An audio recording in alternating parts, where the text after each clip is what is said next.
বিশেষকৈ মিচিং জনগোষ্ঠী মিচিং ৰাইজক আমি আহ্বান জনাব বিচাৰোঁ, ধৈৰ্য ধৰক, দেওবাৰে নহ'লে সোমবাৰে হ'ব, আমাৰ দৃঢ় বিশ্বাস হ'ব। কিন্তু নহয়, আমি ধৈৰ্যৰে ইমান বছৰ আজি 30-40 বছৰ ধৰি জাতীয় সংগঠনে মিচিং জাতীয় সংগঠনে আমি আন্দোলন গণতান্ত্ৰিক আন্দোলন কৰি আহিছোঁ। আন্দোলন ৰাজপথত জিন্দাবাদ মুৰ্দাবাদ কৰি হৈ হাল্লা কৰি থকাটোকেই যদি আন্দোলন বুলি বুজায়, তেনেকে ধৰণে ভাবা লোক কিছু আছে। কিন্তু গভৰ্ণমেণ্টৰ লগত থাকি আলোচনা কৰি এটা আলোচনাৰ প্ৰক্ৰিয়া থাকে, ৰাজপথৰ আন্দোলনৰ পিছৰ পৰ্যায় থাকে, এটা গভৰ্ণমেণ্টৰ লগত আলোচনা থাকে, আৰু সেই আলোচনা প্ৰক্ৰিয়া কেতিয়াবা আৰম্ভ হৈছে।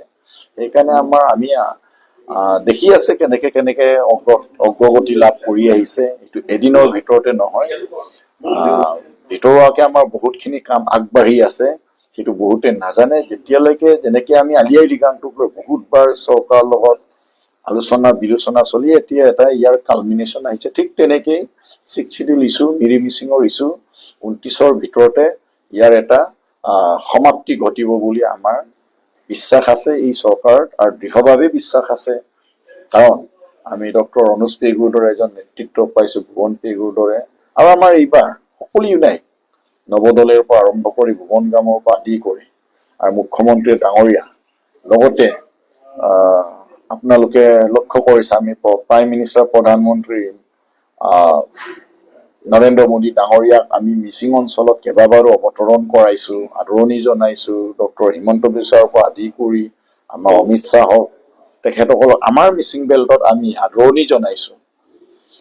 সেইকাৰণে যে আমাৰ সমাজখন চিনি পাওক, আমাৰ অঞ্চলবোৰ চাওক, গতিকে তেখেতসকলক নতুনকৈ পৰিচয় দিয়াৰ প্ৰয়োজন নাই। দিল্লীত এতিয়া মিচিং জাতি কোন, মিচিং অসমৰ কি হয়, সেইটো যে এতিয়া আৰু চিনাকি দিয়াৰ প্ৰয়োজন নাই। গতিকে আলোচনা প্ৰক্ৰিয়া চলি আছে, খুব ক্ষীপ্ৰ গতিত চলি আছে, আৰু 6th শিডিউলটোতো এনেকে হঠাৎ একে ৰাতিয়ে দি দিয়া বিষয় নহয়, চলি আছে, আৰু খুব সোনকালে ইয়াৰ সমাধান ওলাব। ইয়াত কেনেকে ধৰণৰ হ'ব, কি হ'ব, এইবোৰ ষ্ট্ৰাকচাৰ মডেল তৈয়াৰ কৰি থকা হৈছে। এইবোৰ আলোচনা বিলোচনা চৰ্চা চলি আছে, সঘনাই আলোচনা হৈ আছে, আৰু প্ৰতিটো আলোচনাকেতো আমি আৰু ইয়াতে মিডিয়াত বা হাইলাইট কৰি থকাৰ কোনো প্ৰয়োজন নাই।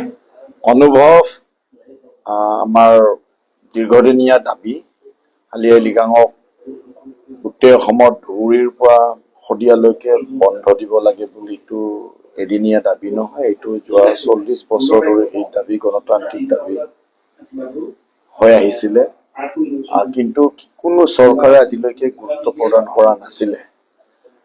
আৰু আমাৰ TMPK MMK নিমেকাবাং মিচিং জাতীয় সংগঠন বা আনেকাবাঙৰ দাবী, সেইটোৰ প্ৰতি আৰু মিচিং জনগণৰ দাবীৰ প্ৰতি সন্মান জনাই আমাৰ বৰ্তমান অসমৰ বলিষ্ঠ মুখ্যমন্ত্ৰী ডক্টৰ হিমন্ত বিশ্ব শৰ্মা ডাঙৰীয়া শক্তিশালী পদক্ষেপত, আৰু আমাৰ ডক্টৰ অনুজ পেগু আমাৰ বিধায়ক, তেখেতসকলৰ বলিষ্ঠ চেষ্টাত আলি আই লৃগাঙৰ এই সদ্যহতে যোৱা কালি আমি শুনিবলৈ পাইছোঁ অসম কেবিনেটে সিদ্ধান্ত গ্ৰহণ কৰিছে। গতিকে তাৰ কাৰণে আমাৰ বহুত অসম চৰকাৰ বিজেপি নেতৃত্বাধীন চৰকাৰখনৰ প্ৰতি আমি বহুত মিচিং ৰাইজৰ হৈ জ্ঞাপন কৰিছোঁ, ধন্যবাদ জ্ঞাপন কৰিছোঁ, আমি আদৰণি জনাইছোঁ।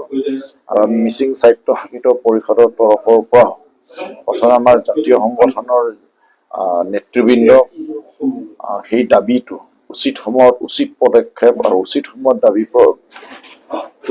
তোলাৰ কাৰণে আমাৰ অসম চৰকাৰে এইখিনি সিদ্ধান্ত লৈছে। গতিকে আমি বহুত ধন্যবাদ। আৰু আমাৰ শদিয়াৰ পৰা একদম বুৰৈলৈকে আমাৰ অন্যান্য গোটেই পৃথিৱীত যিমান মিচিং মানুহ আছে সকলো ফালৰ পৰা ফোনৰ ওপৰত ফোন সকলো ধন্যবাদ জ্ঞাপন কৰিছে, আৰু সেইকাৰণে আমি খুব ফূৰ্তিত আছো।